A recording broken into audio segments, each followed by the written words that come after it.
ఇప్పుడు knee joint pain, మోకాలు నొప్పి అన్నది మీరు ఎక్కడైనా తీసుకోండి. భారతదేశమైన కాదు, ఏ కంట్రీలో అయినా కానీ మేజర్ ప్రాబ్లం. ఎందుకంటే ప్రతి ఒక్కరు పని చేయాలా, ప్రతి ఒక్కరు నిలబడాలా, ప్రతి ఒక్కరు పరిగెత్తాలా, ట్రావెల్ చేయాలని ప్రతి నిమిషం మీరు నిలబడినప్పుడు మీ బాడీ వెయిట్ అంతా మోకాల మీద పడుతుంటారు. అవును.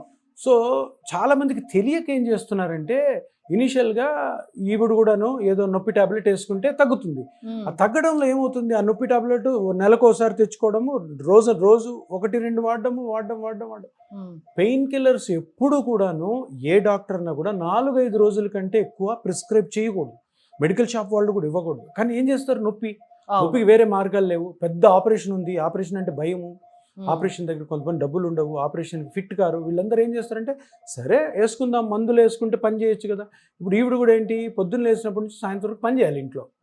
పని చేయడం కోసము టాబ్లెట్ వేసుకున్నారు. సో దానితో ఏమవుతుందంటే ఇప్పుడు ఈవిడ కిడ్నీ బాగానే ఉంది, కానీ ఎప్పుడు డ్యామేజ్ అవుతుందో తెలియదు.